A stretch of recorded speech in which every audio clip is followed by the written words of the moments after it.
সর্বপ্রথম যে ওহীটা আল্লাহ তাআলা দিয়েছেন সেই ওহীটা হলো, হে নবী আপনি পড়ুন আপনার রবের নামে যিনি আপনাকে সৃষ্টি করেছেন। বলি সুবহানাল্লাহ। আরেকবার বলি সুবহানাল্লাহ। আল্লাহ তাআলা চাইলে সর্বপ্রথম ওহী দিতে পারতেন, হে রাসূল আপনি আপনার রবের নামে নামাজ আদায় করুন। আল্লাহ চাইলে সর্বপ্রথম ওহী পাঠাতে পারতেন, হে রাসূল আপনি আপনার রবের নামে সর্বপ্রথম রমজানের রোজা রাখুন। আল্লাহ চাইলে বলতে পারতেন, হে রাসূল আপনি আপনার রবের নামে সর্বপ্রথম হজ করুন। আল্লাহ চাইলে বলতে পারতেন, হে রাসূল আপনি আপনার রবের নামে সর্বপ্রথম যাকাত প্রদান করুন। বলেন এটা বললে আল্লাহ তাআলা পারতেন কিনা? বলতে পারতেন কিনা? বলতে পারতেন। কিন্তু আল্লাহ তাআলা সর্বপ্রথম নামাজ আদায় করার কথা বলেন নাই, হজ করার কথা বলেন নাই, যাকাতের কথা বলেন নাই, রমজানের কথা বলেন নাই।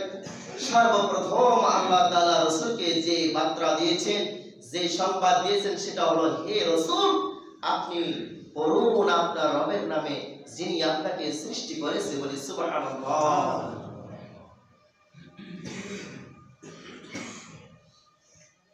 কারণ কি? সর্বপ্রথম কোরআন তেলাওয়াত করার আদেশ কেন আল্লাহ তাআলা নবীকে দিলেন?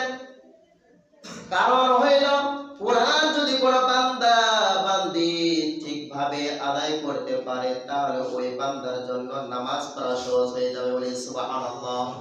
কোরআন যদি কোনো বান্দা বান্দি পড়তে পারে তাহলে ওই বান্দার জন্য মাহে রমজানের রোজা রাখা সহজ হয়ে যাবে। বলি সুবহানাল্লাহ।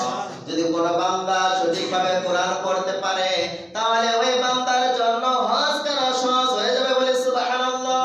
যদি কোনো বান্দা কোরআন সঠিকভাবে বুঝতে পারে পড়তে পারে তাহলে ওই বান্দার জন্য যাকাত দেওয়া সহজ হয়ে যাবে। বলি সুবহানাল্লাহ।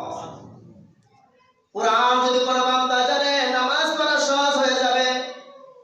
আমরা এখানে এসেছি অনেকে কোরআন পড়তে যাই না। এখনো বর্তমান সময়ে মসজিদে দেখা যায় একে অপরের দেখা দেখি রুকু সিজদা দেয়। কথা বলেন ঠিক কিনা? কথা বলেন ঠিক কিনা? রুকু সিজদা এখনো দেখা দেখি দেয়, সালাম একে অপরের দেখা দেখি দেয়। কারণ তার মধ্যে কি নাই? কোরআন নাই। আল্লাহ তাআলা আমাদেরকে সর্বপ্রথম কোরআন তেলাওয়াত করার তৌফিক দান করুন। বলি আমিন। সৎ কাজের আদেশ, অসৎ কাজের নিষেধ প্রদান